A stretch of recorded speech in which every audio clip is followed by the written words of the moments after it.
Assalamualaikum warahmatullahi wabarakatuh. Saya akan menjelaskan atau menyimpulkan kontrol terhadap PC. Penemuan dan munculnya personal kontrol PC yang menggunakan besar merupakan salah satu faktor perkembangannya penggunaan komputer di dunia. Merupakan suatu tembusan yang mengharuskan para pembisnis untuk mengubah para strategi bisnis untuk mendapatkan keuntungan sesuai dengan isinya. Dampak personal komputer pada awalnya tidak disadari oleh banyak pihak sampai pada awal 1980-an ketika IBM memperkenalkan PC-nya sebagai jawaban atas meningkatnya minat dan perhatian pasar terhadap Apple. Komputer pada meningkatnya minat dan perhatian pasar terhadap Apple. Pengetahuan pertengahan 1970-an. Mulai saat itu peningkatan pasar PC melonjak secara fasilitas dan menaikkan PC merupakan keuntungan fasilitas yang untuk memiliki efisiensi yang tinggi sampai ke fasilitas komunikasi yang memungkinkan untuk menyambungkan sesuai jaringan ke negara komputer yang lebih besar dan jauh menyambungkannya dengan jaringan yang lain. Personal komputer. Sebelum membicarakan lebih lanjut mengenai masalah kontrol, mungkin ada baiknya apabila melihat kembali sejarah dari PC. Tahun 1991 IBM PC diperkenalkan untuk pertama kali oleh Power Exclusive International Business Machine Corporation. IBM disebut komunikasi Persi yang berlangsung di New York. Personal control. Berikut personal control yang patut untuk dipertimbangkan berkaitan dengan PC dan aplikasi-aplikasi PC.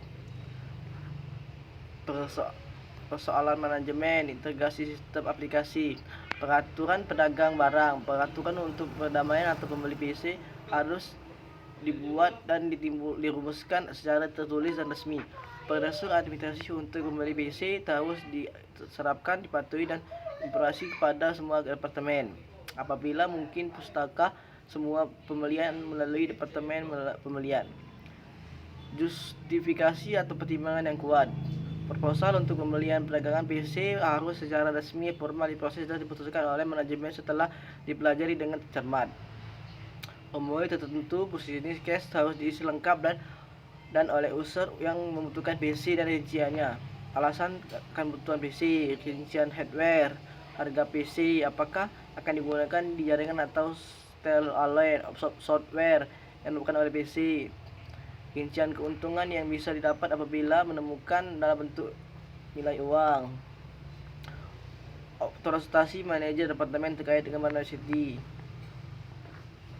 Formulir diberikan secara unit bekerja ICT. Standarisasi dengan adanya peraturan untuk pembelian atau perdagangan barang, maka harus diusahakan agar di dalam organisasi untuk memiliki suatu standarisasi untuk hardware dan software. Dalam penentuan jenis PC hardware sebagai standar di perusahaan harus dipertimbangkan akan kompatibel dengan hardware yang di pusat pengolahan data atau PC atau ICT agar dapat menggunakan untuk masa depannya kemungkinan untuk memprediksi satu sama lain terutama dengan mesin besarnya. Referensi atau supplier. Perusahaan harus mengidentifikasi paling sedikit 3 referensi yang dapat dipercaya untuk mengajukan penawaran harga atau hardware dan atau software. Pembelian software. Untuk mendapat keuntungan yang maksimum pada pembelian software sangat penting sekali apabila perusahaan mengacau peraturan mengenai pembelian software ilegal yang tertera di kebijakan perusahaan. Prosedur pembelian software yang efektif. Masukkan semua pembelian melalui departemen pembelian. Permintaan pembelian harus memiliki persetujuan departemen atau terlihat atau manajemen. Pastikan software yang akan dibeli terdaftar di daftar software perusahaan sehingga dapat disupport atau di bagian ICT atau merupakan standar software perusahaan. Pembelian dilakukan dan seller perusahaan tersebut memiliki reputasi yang baik, menjalin hubungan atau kerjasama.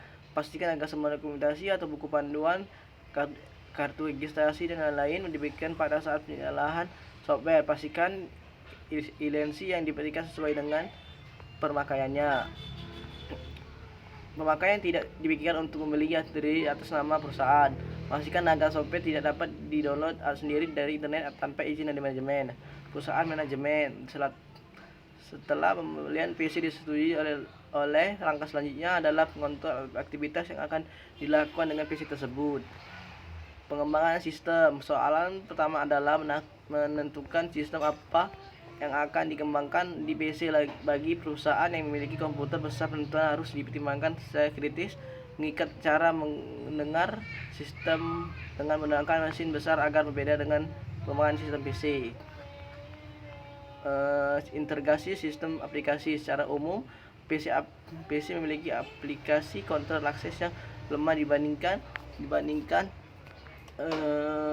mainframe atau komputer mini, terutama PC yang masih menggunakan sistem operasi DOS. Kemungkinan membaca akan menanyakan siapa yang masih menggunakan sistem operasi DOS. Namun kenyataan masih banyak perusahaan yang menggunakan aplikasi DOS. Ancaman terhadap PC. Pada saat PC terhubung dengan jaringan komunikasi, maka risiko akan ancaman untuk merusak PC beserta isinya meningkat.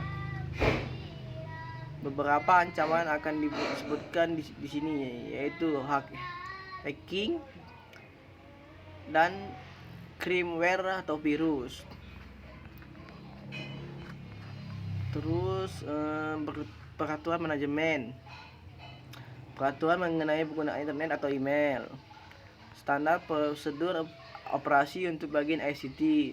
Prosedur recovery. Pemeriksaan konfigurasi. Pemeriksaan mesin dan pemeriksaan terhadap ekstensi file yang sembunyi. PC PS mainframe. Dengan menggunakan PC, dunia bisnis telah mengubah cara mereka mengatur strategi untuk meningkatkan persaingan dan mencari celah informasi untuk melumpuhkan lawan yang bergerak dalam bisnis yang sama. Physical security, sentra pengolahan data, proteksi terhadap kebakaran, maintenance, dan